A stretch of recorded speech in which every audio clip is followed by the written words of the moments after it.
Good afternoon, John Donovan, Hey, Marty Keller. and welcome everybody to the Intentional Living Podcast. This is our weekly, or usually weekly, as best we can do it, Yeah. conversation about the intentional living process that John developed and the accountability practice. This is an attempt to take a look at how to break patterns of behavior of things that when I have that thing where I say, I don't want to do this, don't do this, and I do it anyway, as if someone else is controlling my body and making me do or say something that I know I shouldn't. Or conversely, I have a thought, I need to do such and such, and I just don't do it. There's some kind of compulsion going on in my subconscious mind. That's the key to this is the subconscious mind and the intentional living practice, as I've said on this podcast many times, you were the one who opened the door to my subconscious mind, something I had no idea of until I started coming to intentional living meetings. And turns out that, I don't know, somewhere between 95 and 99% of the human mind is in the subconscious realm. Yep. So Yep. as you and I are sitting here talking, or anybody who's listening, we're the part of us that's paying attention is only a tiny fraction of everything else that's going on in our mind, in our body. Yeah. And so learning to demystify these patterns of behavior requires us to start finding ways to access what's going on in the subconscious mind. Right. And I want to note that I am right now, after 37 years of recovery and 27 years of developing this intentional living, I am operating from my subconscious mind. 9.5% of my experiences have been relegated to my subconscious. I can bring 10% of my life experiences to my mind, not that they're always on my mind. So right now, I'm manifesting from that whole. Um, as I was when I started my recovery, I'm still doing it now. Yep. Only I've tended to that subconscious where we held that complex post-traumatic stress, we call it family of origin dysfunction, childhood trauma, and I've healed a lot of that trauma, reframed it, and changed my perception about myself in real time using the accountability tree process and other processes we have to reframe that subconscious mind instead of feeling inadequate to know that I am adequate in certain areas. There's certain areas I don't know, and I can just say I don't know, where before I couldn't say I don't know. So it, that's still true for me today, and will be true for the people that use this material. That we're operating 9/10 from our subconscious. The good news is now I can simply pay attention to what's going on right here and refer back to the subconscious is where it's coming from if I don't like this, or if it's discordant, or if I find myself posturing in a dismissive way. I can be accountable for that. That goes back in, reframes another little tidbit, and then the times I have to do an adjustment or accountability tree, the time in between times is getting bigger and bigger and bigger.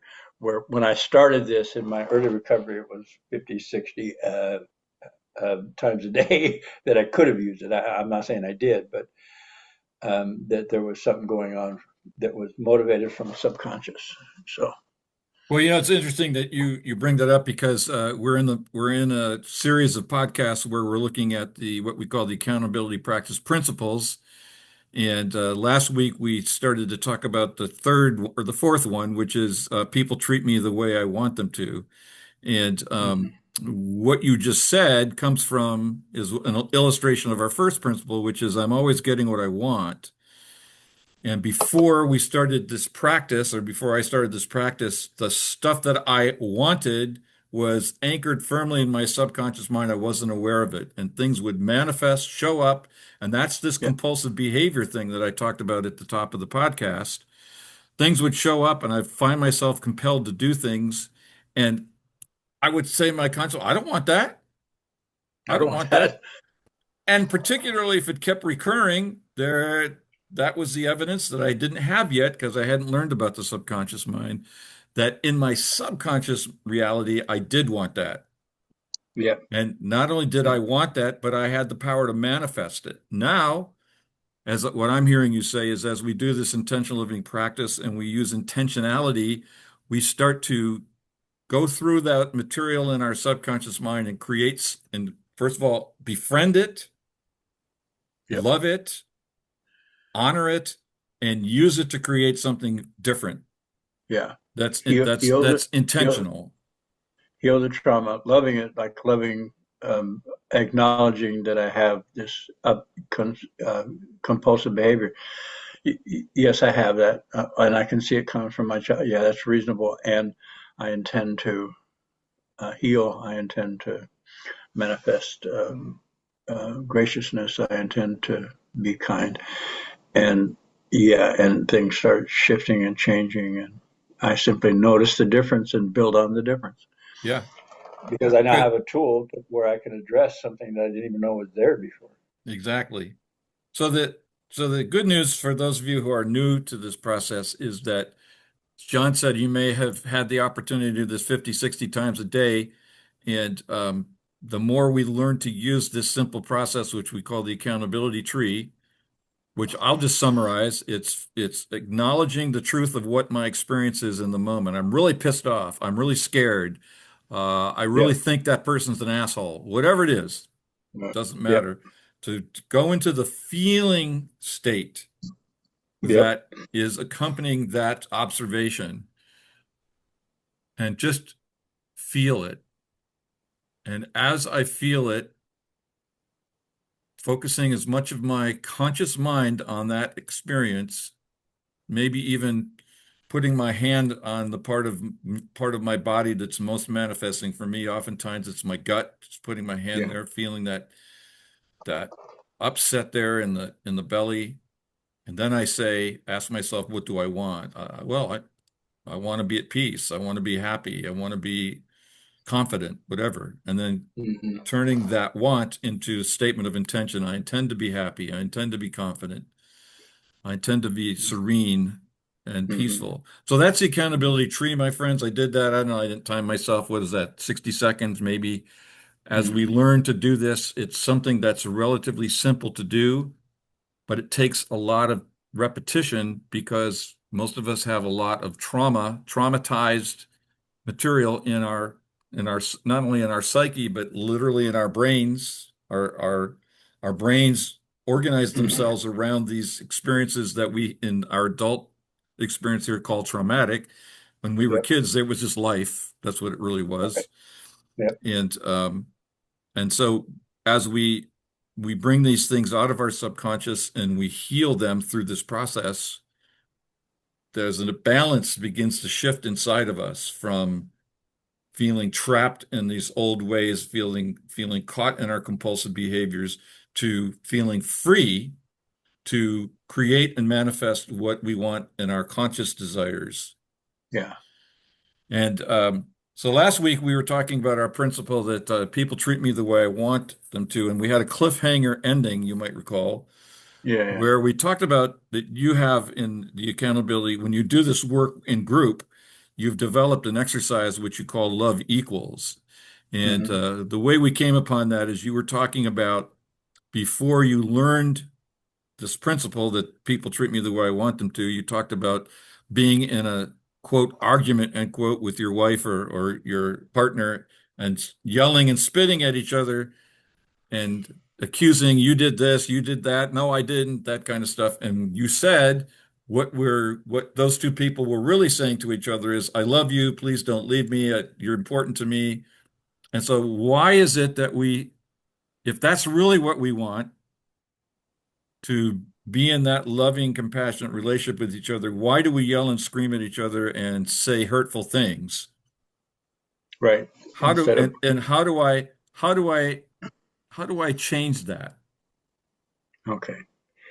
I was in an argument with my ex-wife, and it was one of those kind where we were just back and forth. No, you, no, you. No, you did that. That's not my. And it was one of those kind of arguments where I say spit's coming out of both our mouths. Okay. At one point, she said, "John, you want me to call you crazy." And of course, my response was, "That's crazy. I don't want you to call me crazy. That's crazy. That'd be crazy." And then we argued some more. And then she said this. She goes, "Okay, John, here it is. You're crazy." And a little voice in my head said, "She told you." And I got, "Oh my God, I did want her. Oh my God, oh my God. How?" Oh, she left. I was 10 years sober at the time. I went into my apartment because we were separated.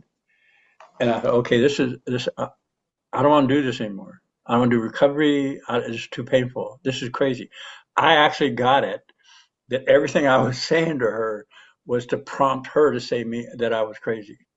Because it would put me off the hook. If I'm crazy, then she's gonna go away. It's like, okay, cool, I'm crazy.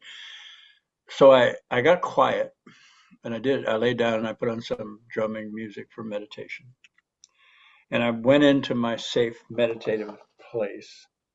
It's kind of like my section of the web, where it's I'm there and safe.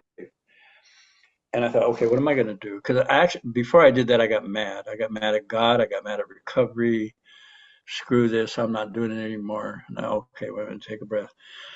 So I said, oh, so what does the 12 step say for me to do in situations like this? Well, forgiveness. So I thought, I'm going to forgive her. When I thought that, all my invisible means of support, all the whatever you want to call them, archangels, entities, people, started laughing, Marty. They were like falling over each other. I'm gonna so noble. I'm gonna forgive her. And then I thought she didn't do anything you didn't ask her to. You didn't want her to do. She treated you exactly the way you wanted. I thought, oh my God, I did. And then this thought came to me. I, in my childhood, got love mixed up with rejection. So, in other words, for me to be loved or attended to, there needed to be an element of rejection in it. My mother wanted a girl baby because I was the second. Okay, boy, girl. And I came out with a penis. Okay, some resentment. My father wanted a white baby because my mother was Hispanic, Portuguese, and Native American. So I was rejected energetically by both. I never remember my dad saying, I love you. Very few times do I remember my mom saying anything close to that, I love you. But I knew they loved me. So part of what love meant to me was receiving rejection from the loved one. And I got that all the way to my marrow. It was like, oh my God. So the next thought was, what do you want to change it to? And I thought, oh, to me now, I want love to be acceptance. And there was something like washed through me. It was like one of those epiphany, knocked off my donkey moments where I just got it. Oh my God, that was huge. I actually got up from my meditation, walked out my front door, and I was behind a strip mall in Old Town Fair Oaks. And the guy that ran the coffee shop had these half wine barrels cut off, and they were planters. And they had these small plants, that kind of like an umbrella thing with these little small plants all over, petals. It was brilliant red. I could see and taste and feel the texture just by looking at it.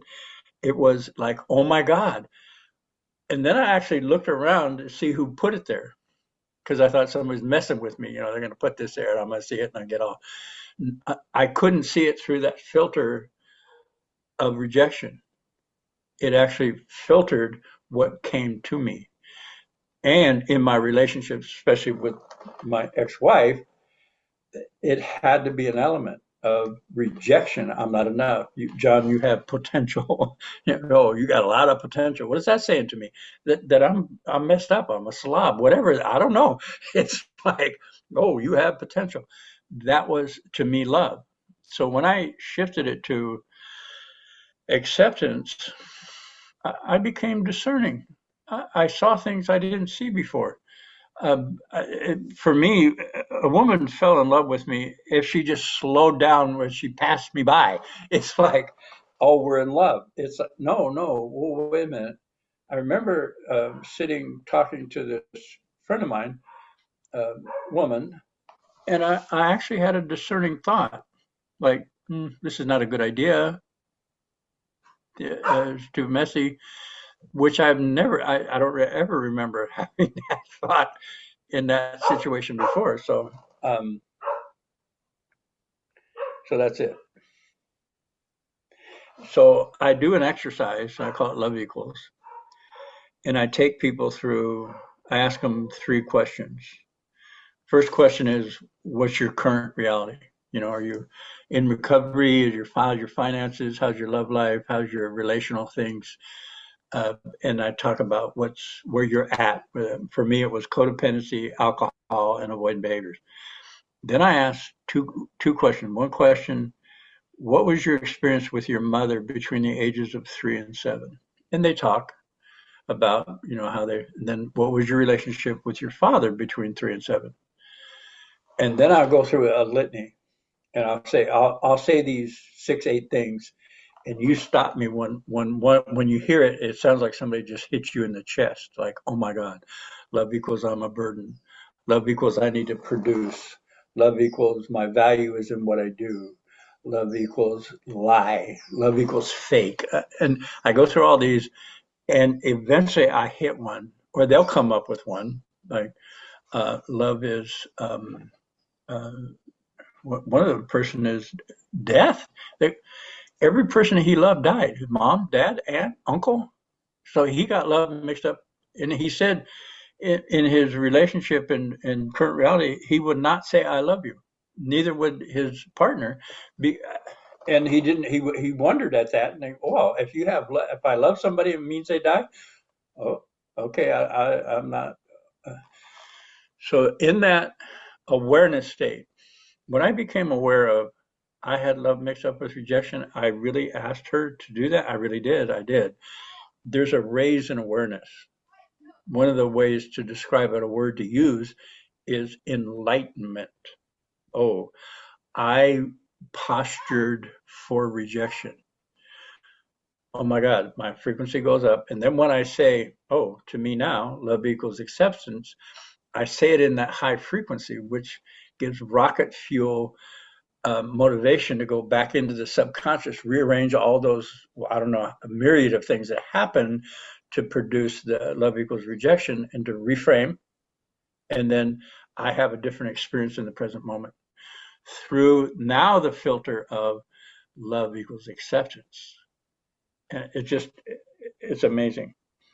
I did this the first time, it was a couple of years after that. I was working at Sacramento County Jail, and I was talking to this one young guy, and I just couldn't get the information. We were like not connecting, and all of a sudden I just blurted out, "What do you think you got love mixed up with?" He goes, "What?" And that's where I came up with the exercise. I asked him, well, current reality is you're sitting in jail. So okay, there's something messed up about your current reality. What was your relationship with your mother? What was your relationship with your father? And he actually told me through his story what that young child perceived love as. That's an element of love. To the 1 to 7 year old, they don't know the difference. If you say I love you, then smack you, that's I love you, smack you. That's the way it is. So, and that's how we get it mixed up. Only that reality becomes the belief and the need of the adult. This is so insidious. And it's not logical. It's irrational. And we've been trained to use our rational mind to figure this out. Logic will heal all things. No, no, because all logic did was get me deeper into the dysfunction and the ridiculousness of me trying to relate to anybody, even to So, myself. so whatever it is I have love mixed up with, there's a couple things that I've heard you say in the past. Well, first of all, just to notice that helps me understand why it is, excuse me, that people treat me the way I want them to. Yeah. because I have love mixed up with something, and that people will Yes. therefore give me that. Yes. And then the One of the other, things I go ahead. because the other thing that you've said before is that once I get what I have love mixed up with, so I had love mixed up with I'm all alone. Yeah. Once we get what we have love mixed up with, you've said in the past, that will explain your whole life.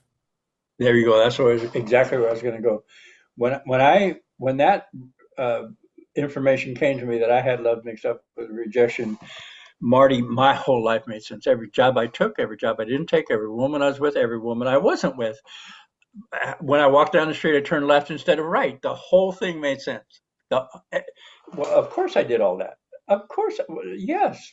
That's what people do who have love mixed up with rejection. They move towards rejection. It's like it's not a mystery. Before that moment, it was a mystery. It was Yeah, like exactly. mystifying. How does this happen over and over and over? And I'm trying real hard to change it, Right. make it different. And the more I try, the more entrenched I find myself in some type of dysfunction. Yeah.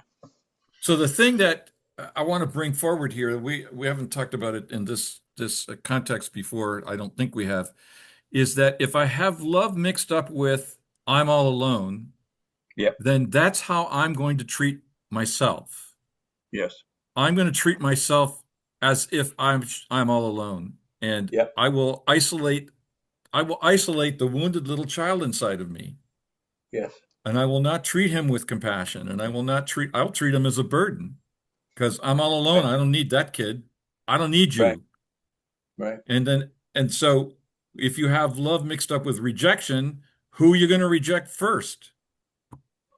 Exactly. So for all of us here, the key to the key to recovery, I said this at the beginning of our podcast, is learning to befriend that wounded little child inside of us, learning to Yeah. love him or her, Yes. because that's what was missing is to we said and to learn what love. So what do I want love to be before I start to love that little kid? Because if I'm not clear that I have love mixed up with I'm all alone, when I say I love you to myself, I'm going to say I love you being all by yourself. Yeah. Yeah. You're going to reaffirm the loneliness. So you said I intend love to equal acceptance. Yeah. I intend love to be joy and happiness. Yeah. And So in your once we, statement, you've included community, I believe. right. I Well, think that's so. in the Yeah. world I intend to create a world of. But before Yeah. I did the love equals before I did the world of exercise. Oh, okay. And so the point I want to make to everybody is that once we become clear about what we have love mixed up with, we now have it, the door is open to create what we want it to be now in our adult intentional awareness. Yes. What do you want love to be going forward? And Yep. each of us gets to say, I mean, there's no correct answer, there's no automatic answer. Each one of us will vibrate towards something unique to us.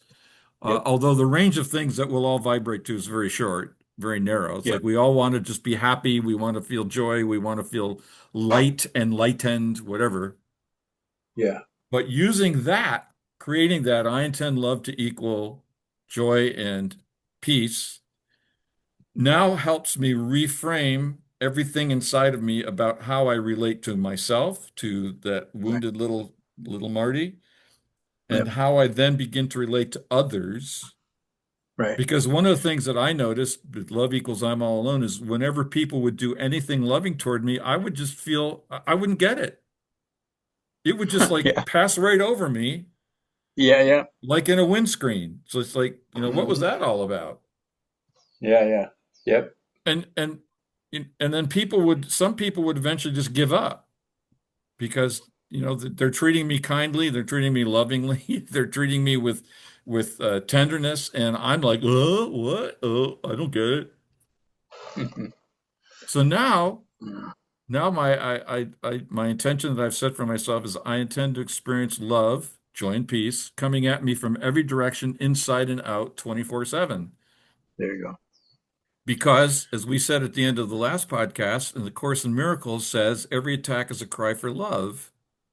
Well, what if everything is love and it just gets twisted as it did for us in our childhood?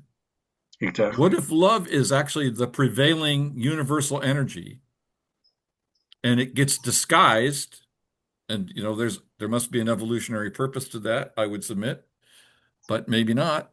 But even so, for us humans, it gets disguised through this ch experience in childhood, and now we have the opportunity to learn from it and create something magnificent out Yes. of what in our childhood was very painful.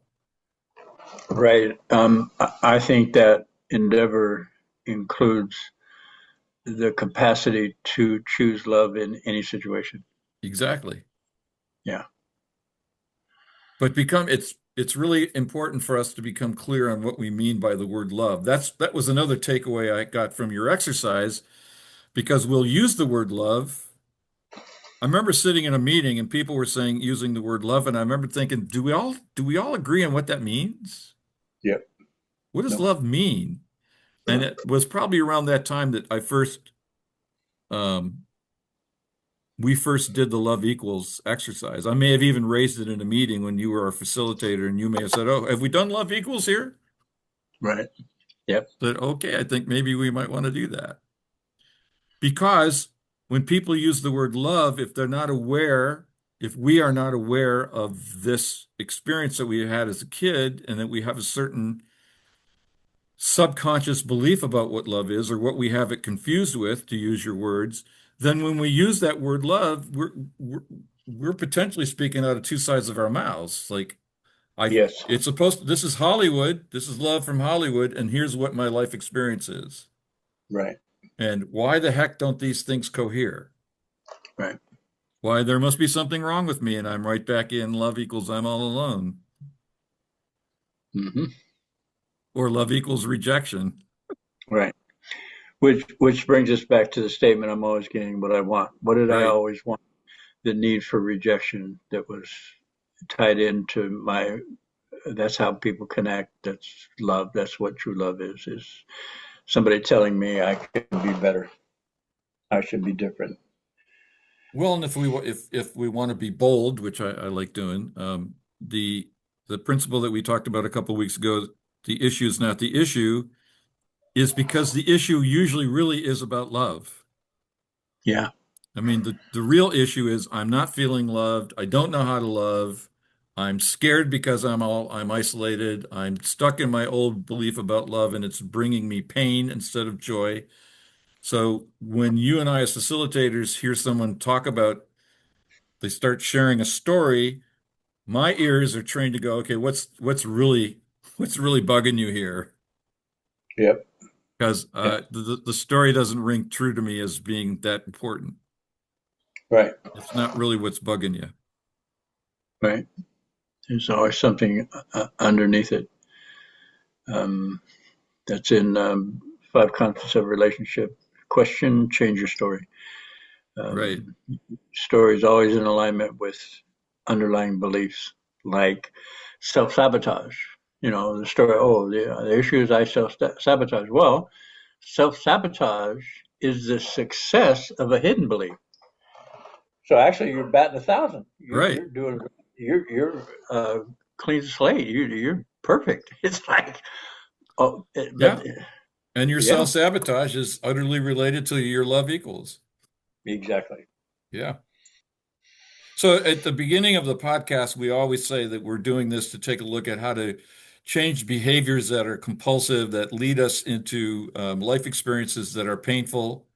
And we've spent some time in this podcast and last week taking a look at this question of people treat us the way we want them to, because we have love mixed up with something that is in fact painful, that Right. induces pain, fear, shame, and that's all related to the experience that we had as little kids before we had any power whatsoever to say, "Hey, Yep. stop this. This That's is not not okay. acceptable." Right. We had no choice but to go along with it. And in fact, in the first pre-verbal years of our lives, aged 1 to 5, all we could do is absorb and react, absorb and react. We couldn't think about it. We couldn't question it. We couldn't analyze it. The rational part of the brain hadn't been turned on yet. Right. So until we got into recovery, we just kept doing it over and over again. And every time I did something that proved that love equals I'm all alone, it would just deepen that that psychological truth in my Yep. subconscious. Yep.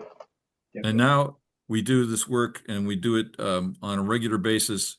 And sooner or later, we change the balance to that what we have now consciously chosen love to be Yep. from what we had subconsciously been forced to create it to be to survive. So you talk about it's Right. a survival mechanism for a Mhm. little kid.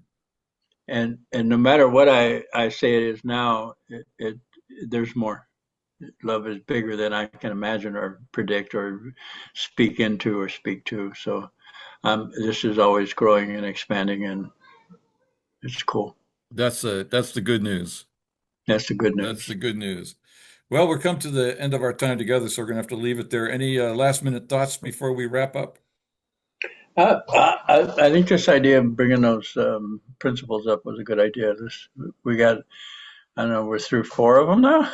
Yeah, we There's, only got 10 more to go.